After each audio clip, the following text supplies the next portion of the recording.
Hello and welcome back, my fairies. I am Matsurific, and today we are back with episode 6 of Pokemon Horizons. Now, I do apologize for how long it took to get this out. I haven't been feeling too well lately, which caused a delay in Horizons reviews, and now I'm just behind. But I'm finally feeling better and getting back to it, so expect a lot of Pokemon Horizons reviews in the next couple days. For those of you who are new to this channel, first of all, welcome. In order to avoid copyright, I like to do shiny hunts instead, so I hope you enjoy this shiny hunt from Pokemon Legends Arceus from the shiny lock that we're doing. So if you enjoy Let's Plays, then I hope you look forward to that as well. So, last episode, we ended off with another cliffhanger, because Horizons loves its cliffhangers. And so, I can never remember their full name, so I just call them the Rising Vs. The Rising Vs were fending off the explorers. They were fending off the explorers. I told you it's been a while. And at the very end, we see that they're about to kidnap Liko. So we got yet another cliffhanger that we're about to start from. I'm going to go ahead and go watch the video now. Hopefully, now that they've done the repairs on the ship, they'll be able to get going again, and I assume that Roy is probably going to join them, but it's, there are two things that'll happen. Either, well, I guess technically three. Either they save Liko and prevent her from getting kidnapped, and then Roy goes to talk to the Elder and then asks to leave. Or Liko gets kidnapped, and then, in the heat of the moment, Roy goes with the Rising Bees to go and save Liko.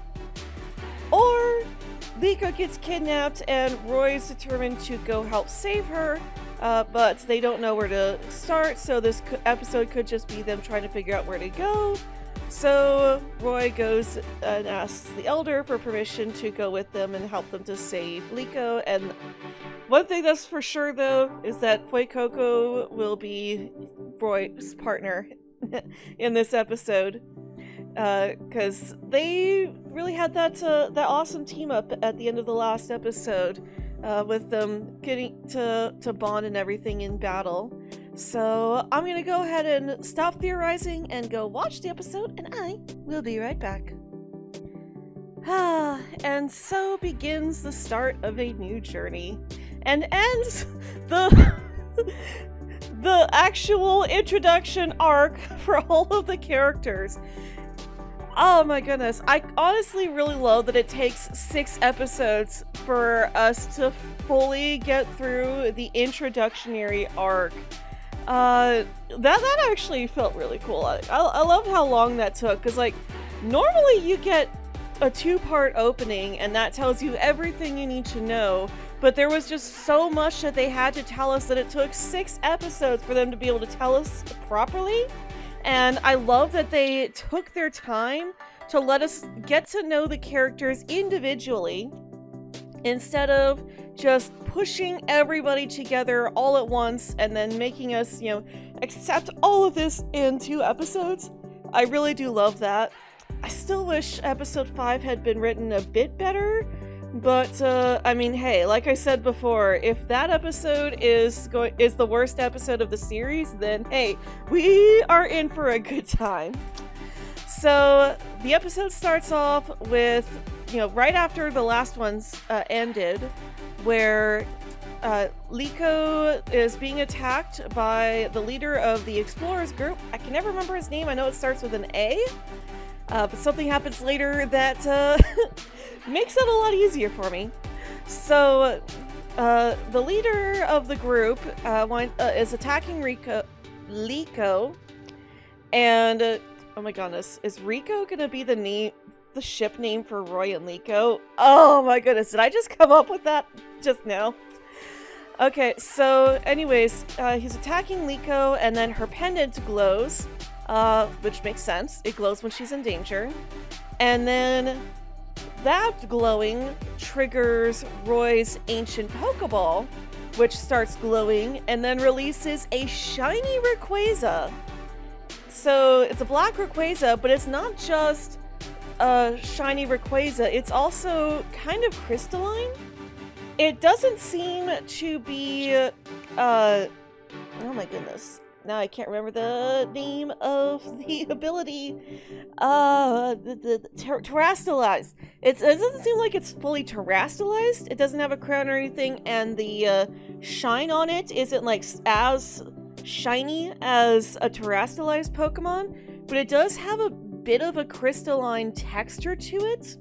So it almost seems like it's partially terastallized, but it basically roars at them and drives off the explorers, but instead of returning to the ancient Pokeball, he's just like, nope, I'm out, and leaves. Which makes Roy say, okay, well, I want to find that Rayquaza and bring it back.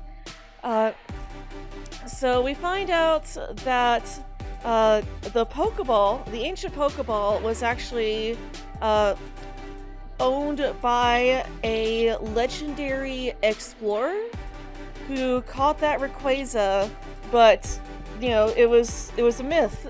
No one really knew if it was actually true or not, but Roy always believed that, and it turns out that that myth was actually what led to him having this dream of going out and exploring one day. And so sorry, my brain's like, so I'm having trouble getting everything in order. So they go off to talk to the Elder, and meanwhile the crew stays behind to heal up Sprigatito and Fuecoco. So once they're all healed up, the group returns to the ship, and that's when Roy finally has his heart-to-heart with Fuecoco, and is like, I want to be partners with you, and was wondering how you feel about me. And Fuecoco's like, yeah, I want to be partners with you too. He gives him this Pokeball that Charizard had given him to give to Roy, basically because Charizard could tell that Fuecoco also wanted to be with Roy, so he's like, hey, here's a Pokeball, give it to your human.